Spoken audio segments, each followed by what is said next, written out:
Hey everyone, I'm Amy, and I'm going to share my story with you. No hiding anything. It all started when my mom passed away when I was born. My big brother, Patrick, was only 5 years old, and our dad couldn't handle the loss.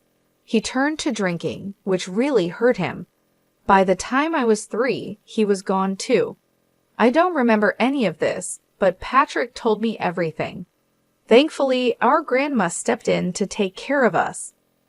We had enough money because of what Dad left behind, but Grandma's love was what really mattered to us. Patrick went off to college while I was still in middle school. We were so proud of him. Meanwhile, Grandma and I stayed together. She was my support through all the tough times. When I finished high school, it felt like the right time to leave home, even though it was hard to leave Grandma behind. College was a whirlwind of classes and new friends. Then, after I graduated, Grandma passed away. By this point, loss was something we were familiar with. Losing her felt like losing a part of myself, but Patrick and I supported each other. Patrick moved to another city for his job, and I found myself alone in our childhood home. After college, I felt a bit lost, like many people in their 20s, unsure of what to do next. I decided to use my design degree and got a job at a small boutique. At 20, my life didn't have the excitement that others my age seemed to have. No wild parties, no serious relationships, just the routine of work and home, and I was okay with that. But everything changed when I met Henry on a rainy day. A blonde guy with ocean blue eyes came into our boutique, soaking wet and trying to dry off. "Hey, how can I help you?" I asked. "Well, first off, I'm sorry about this wet mess," he said. "Can I get a towel, please?" "Of course, I'll see if I have something in the back to help you dry off," I replied. "Thanks. Actually, I'm here to pick up something for my sister Julie. It's her birthday today. Do you think she likes patterns or something simple yet stunning?" "Definitely patterns. She loves to stand out," I said. "In that case, we have some gorgeous floral prints that I think she'll love," I suggested. It took us nearly 50 minutes to find the perfect dress for Henry's sister. We looked through racks of vibrant patterns and bold styles, sharing our thoughts and laughing along the way. I rang up the purchase at the register, and Henry leaned in a bit, his voice low and a bit nervous. "Hey, Amy, I was wondering if, maybe you'd like to grab a coffee with me sometime." "Oh, sure, I'd love to," I replied. "Great. Can I get your number so we can figure out a time?" "Of course, here you go," I said as I handed him my number. And that's how I met Henry, who almost became my husband. Going out for coffee with a stranger was probably the boldest thing I had ever done at that point, to be honest. But hey, Henry didn't turn out to be a serial killer, so that's a plus, right? After that first coffee, we started spending more time together. We got to know each other better, and I found out that we had a lot in common. Henry's life story was kind of like mine. He lost his mom when he was young, just like I did. His dad raised him and his sister, Julie, all by himself. Henry's dad was from Switzerland, and his mom was USA. They met, fell in love, and Henry's dad moved from Switzerland to the United States. Henry had a job in the corporate world and was doing well for himself, but what really impressed me was how kind-hearted he was. You could just tell from the way he acted and treated people. Our casual hangouts turned into something more serious. We would spend weekends together, sometimes at my place, just enjoying each other's company. Things were going pretty smoothly between us. Then 2 weekends, my brother Patrick was visiting, and Henry was also around. It felt like the right time, so I officially introduced Henry to Patrick as my boyfriend. "Hey, Henry. Finally, I get to meet the guy who's got my sister head over heels."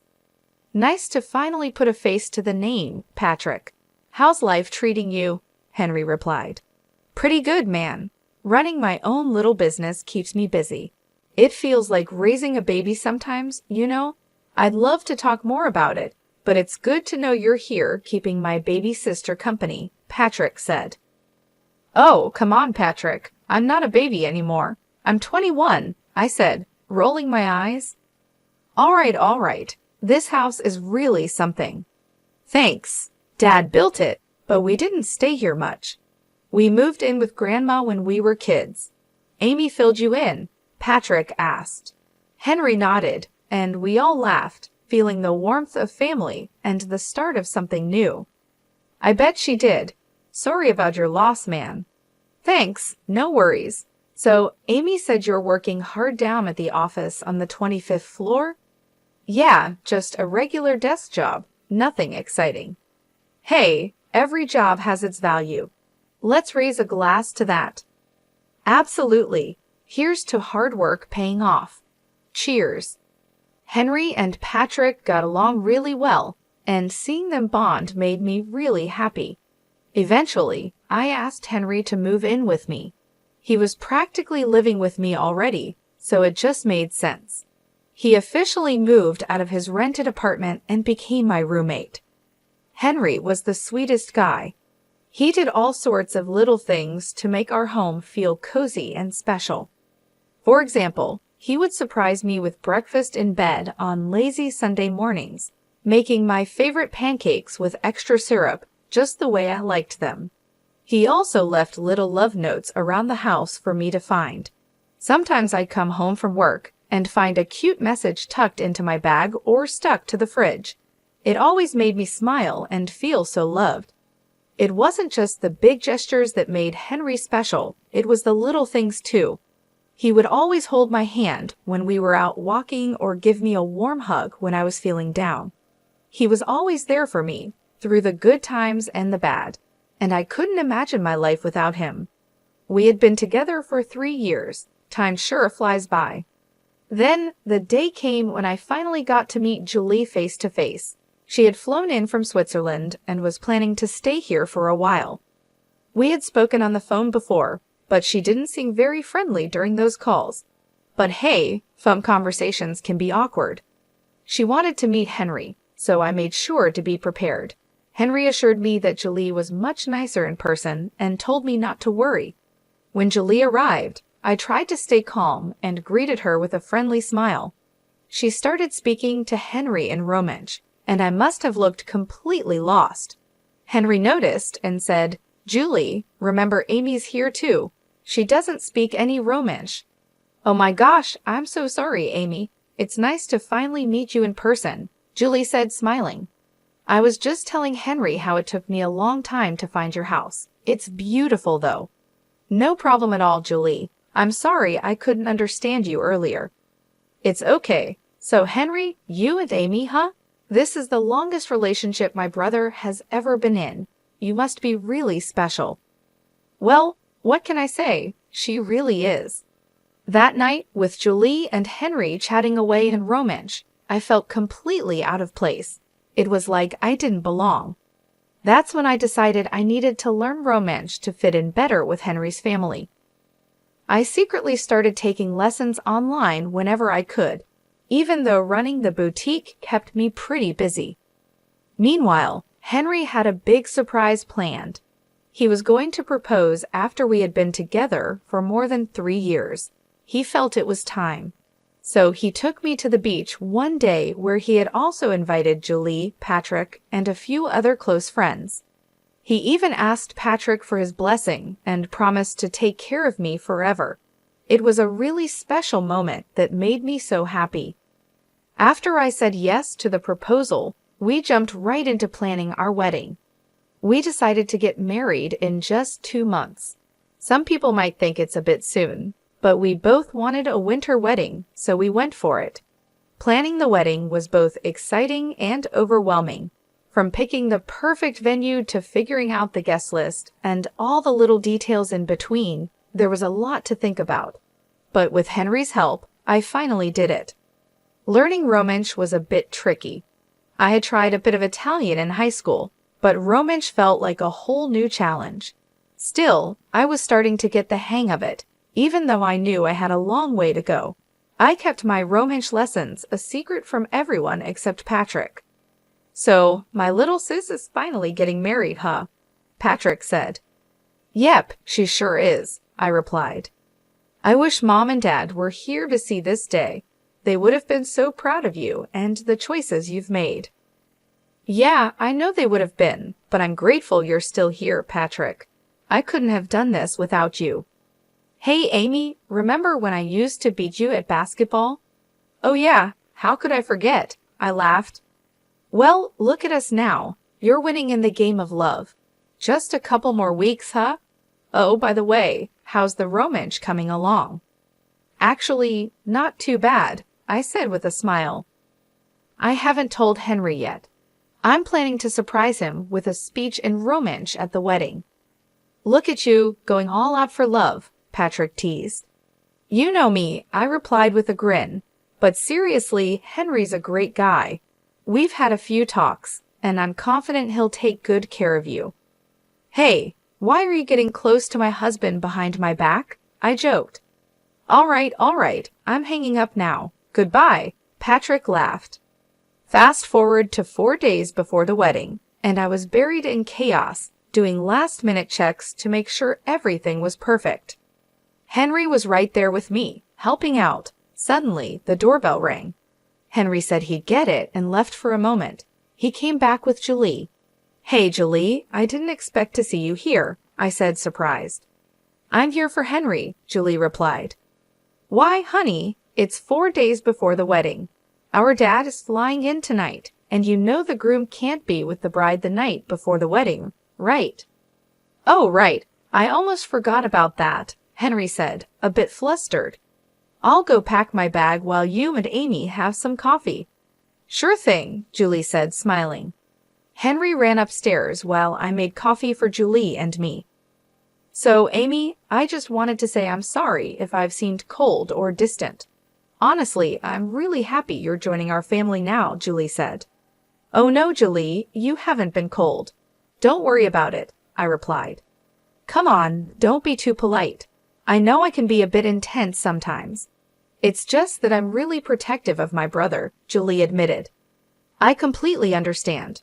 My brother, Patrick, is the same way, I said, nodding. Anyway, Dad is excited to see you both too. I'm so glad he can make it. After Julie and Henry left, I was alone in the house. It was still the afternoon, so I decided to take a nap. I headed to the couch to watch my favorite show and hopefully drift off to sleep. As I was getting comfortable, I noticed that Julie had left her glasses behind. I thought about texting her, but I remembered I needed to go near her apartment to check in with the florist, so I decided to drop off the glasses myself. After a 5-hour nap, I put on some joggers, grabbed my car keys, and headed straight to the florist.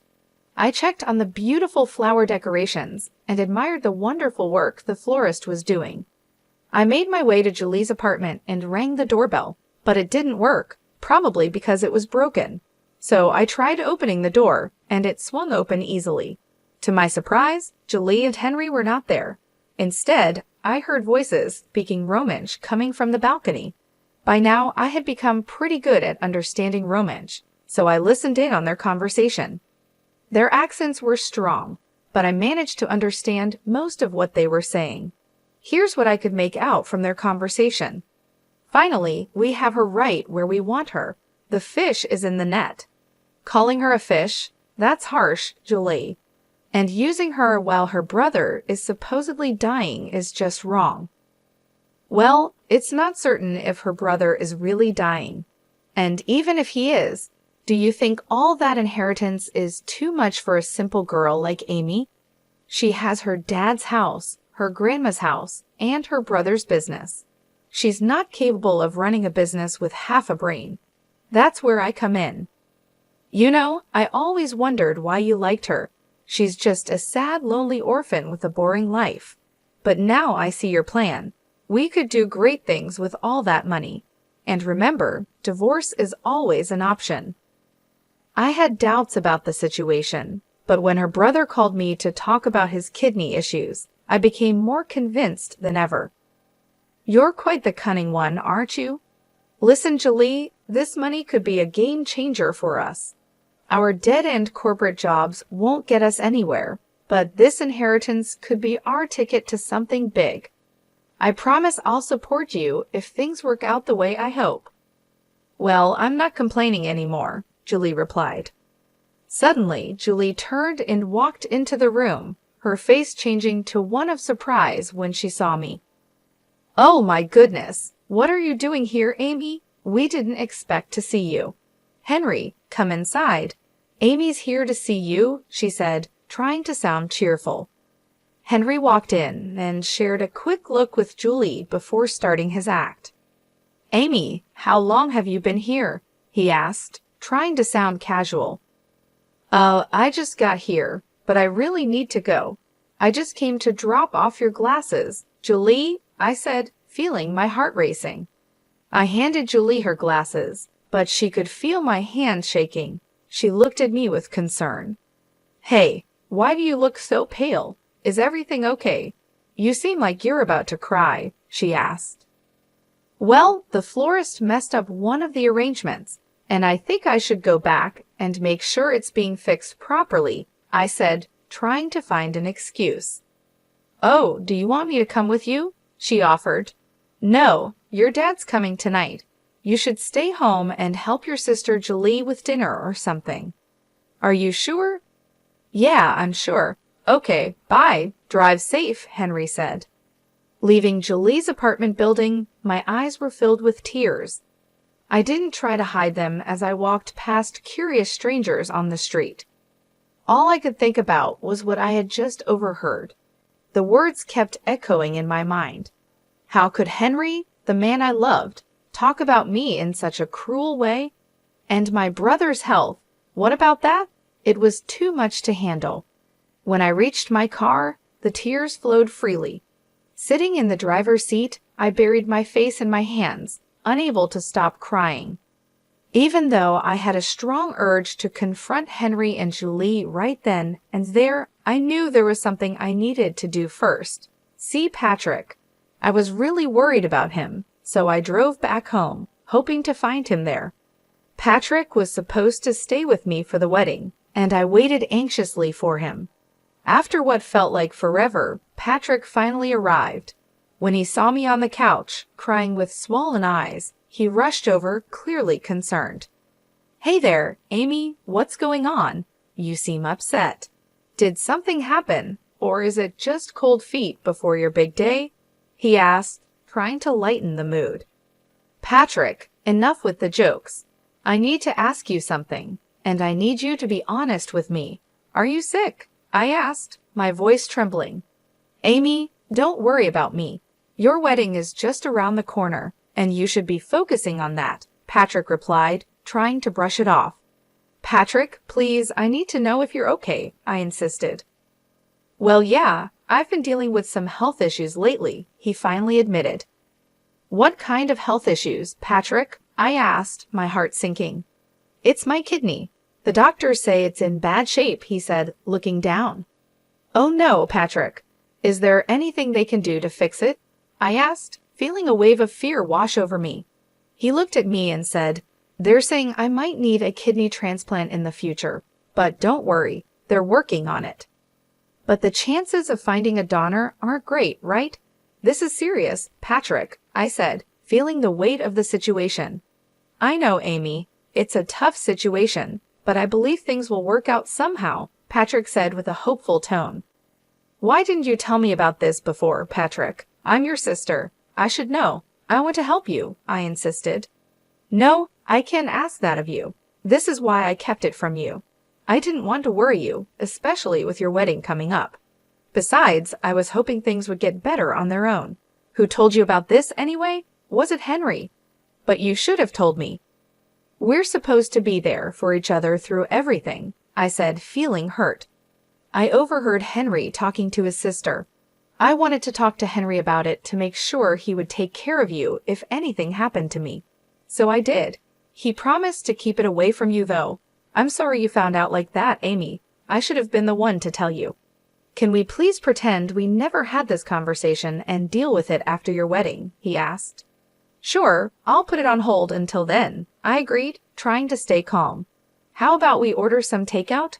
I have some other things to take care of. Sure, Chinese, Patrick suggested. Yeah, that sounds good. And then you better rest up and get some sleep, I said, trying to lighten the mood. Are you excited? I'm sure it's going to be a one-of-a-kind wedding. After Patrick and I finished dinner, he went off to sleep. It had been an incredibly tough day for me, with so much to process. I decided not to tell Patrick about Henry and Julie's deceitful scheme. I didn't want to burden him with worry. Instead, I resolved to handle the situation myself and teach Henry a lesson he wouldn't forget. Reflecting on everything, I realized that Henry had been using me all along. He enjoyed the benefits of free housing and meals without contributing his fair share. Sure, he'd occasionally give me small gifts, but it hardly balanced things out. I had become his safety net, making sure his life was comfortable without any financial worries. It was a bitter pill to swallow, especially considering the love I had for him. Hearing Henry talk about my brother's health like it was no big deal made me furious. How could he be so heartless? I knew then that I couldn't let him get away with it. I planned to stay calm until the wedding, then reveal who Henry really was. My plan was simple: show everyone his true nature and let them see what kind of person he really was. I wanted him to face the consequences of his actions and watch his plan fall apart right in front of him. He needed to learn that his actions had consequences, and I was determined to make sure he did. The big day finally arrived. Imagine wearing a wedding gown, putting on a fake smile, and pretending everything's fine when deep down you know you're about to walk down the aisle just to break up with your fiancé in front of everyone. It was tough trying to stay calm and pretend in front of all the guests while my bridesmaids buzzed with excitement. It was getting harder by the minute. I hadn't spoken to Henry all morning anyway. After finally getting myself together and putting on my wedding gown, my friends did my hair and makeup. I was all set. One of my bridesmaids brought out a bottle of champagne to celebrate, but I wasn't in the mood. There was still time before the bride and groom's first look, or should I say the last one. Patrick was going to walk me down the aisle, and I thought it would be best to tell him about my plan now. So I asked my bridesmaids to send Patrick in and give us some space. Hey, what's going on? You look a bit tense. Need someone to talk to? Patrick asked. Patrick, I've got something heavy on my mind. I need to tell you what's really going on, I said. Are you nervous about your big speech? Want to practice with me once? He asked, trying to help. No, Patrick. There's something more serious. The thing is, Henry isn't who he seems to be. The other day, I overheard him talking to his sister. I heard some things, I began. What do you mean? What things? Patrick asked, looking concerned. It wasn't a casual chat. They were scheming. Patrick, Henry's in it for the money, and he's interested in your business too, I explained. Are you sure about this? He asked, shocked. Absolutely. I wish I wasn't. That snake, I should have seen it sooner, I said, feeling angry. Why didn't you tell me? He asked. I didn't want to worry you, Patrick. But now that I know, I can't keep quiet. I'm going to confront him and give him a piece of my mind. How could he do this to you, to us? I said, determined to take action. I don't want to let him get away with this easily. You know what? I'm going out there to tell everyone his real intentions, his boss, his colleagues, his family, his friends. They're all out there. His life will be ruined. Are you sure about this, Amy? It's going to be messy, Patrick cautioned. I've never been more sure of anything, Patrick. He needs to face the consequences of his actions, I said firmly. Henry and I had our first look, but I didn't look too excited. I could see Patrick trying hard not to punch Henry right then and there, but it was time for the final showdown. The music started playing, and Patrick walked me down the aisle. Henry, with his fake tears, stood there. I stood next to him, looking at the audience. Everyone was smiling warmly. Before the priest could start, I whispered in Henry's ear to leave politely. Then I took a deep breath and began speaking. Hi, everybody. I want to thank you all for being here. I know you must be wondering what I'm up to, so I'll let the cat out of the bag. Henry came into my life like a breeze and soon made himself at home. I didn't mind it. Things moved fast for us, and I thought we would be together forever. But there's always a but, isn't there? And in this story, there are 4. Babe, what's going on? Henry asked, looking confused. Well, I've been learning Romansh secretly. Henry's from Switzerland, and I wanted to surprise him with a speech in Romansh today. But guess what? Learning Romansh helped me understand something I wasn't supposed to hear. Henry and his sister Julie have been talking behind my back. What is she saying? Henry muttered, looking nervous. I've heard everything, Henry. You've been calling me a dumb orphan, saying I don't see how you're using me for money. And not just that, you've been eyeing my family's inheritance that my late parents and grandma left for me, and even my brother's business. Can you just shut up? Don't you see people from work are here? My family and friends are here, Henry said, trying to keep calm. And that's why I needed to show your true colors so everyone can see who you really are. Hey everyone, I hate to ruin the vibes, but I came to speak up about Henry and tell you the truth. So yeah, the party's over, I said, looking around at the shocked faces. I needed a moment to gather my thoughts, so I quietly slipped away from the commotion. Henry and Julie's stunned expressions and their father's disappointed look were burned into my mind. Patrick stepped up, helping everyone to disperse and calm down. After shedding tears alone in my bridal suite for what felt like forever, a gentle knock interrupted my solitude. I hesitated before opening the door, expecting Patrick, but to my surprise, it was Henry. Do you realize what you've done? My dad's furious, and Julie is beyond angry, Henry said, clearly upset. And whose fault is that? I just told the truth, I replied. You could have talked to me privately first instead of accusing me in front of everyone. Now, I don't even know if I'll have a job. My boss was already mad at me, and this might be the last straw. Where will I go? I don't even have my own place, Henry pleaded. That's the whole point, Henry. I can't believe I didn't see your true intentions sooner, I said, feeling a mix of anger and disappointment. Well, congratulations, Amy. You've ruined everything. I hope you and your stupid brother suffer all your lives, he spat. Get out, Henry. I don't want to see your face anymore, I said firmly. The rest of the wedding day is a blur in my memory. After finishing another bottle of wine and waiting for Patrick to see off the guests and clean up my mess, he finally drove me home. The first week after the wedding was filled with tears and support from friends and family. But it wasn't just my love life that was in turmoil. Patrick's health was also at risk. After gathering some strength, Patrick suggested I take time off work to be with him. I agreed and went to his home.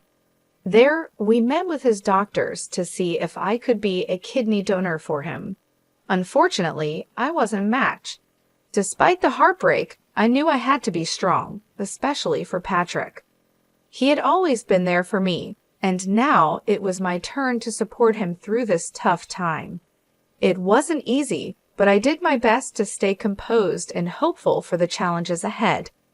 And now, here we are today, 6 years later. You might be wondering how things turned out for me and Patrick. Well, let me start with Patrick. Over these 5 years, there were many ups and downs. His health got worse, and there were times when I had to drop everything to be with him. But it was all worth it when I received a call from him this morning. Hey, Patrick, is everything all right? How are you feeling? I asked. Amy, I'm ecstatic. You won't believe what just happened. I got a call from my doctors, and there's a donor. They've scheduled me for surgery next week, he said, his voice full of joy. Wow, after 5 years, you've been so strong through it all. I'll be right there with you next week. This news makes me the happiest person alive, I replied, overwhelmed with relief. I'm really glad that my brother is finally going to be okay. As for me, I decided to really focus on my career. I moved up from my job at the boutique and started styling clothes for TV commercials and media. Things have been going pretty smoothly. In terms of my love life, I've started seeing someone new. It's only been a few months, but I have a good feeling about this one. As for Henry, he's kind of disappeared from my life. The last time I heard from him was about 3 years ago when he was having a tough time. He would call me up drunk, blaming me for his problems. But I've moved on from all of that. I'm in a much better place now, both mentally and emotionally. I'd like to share a piece of advice with anyone reading this. Always try to keep good intentions in your heart. What goes around comes around, whether it's good or bad.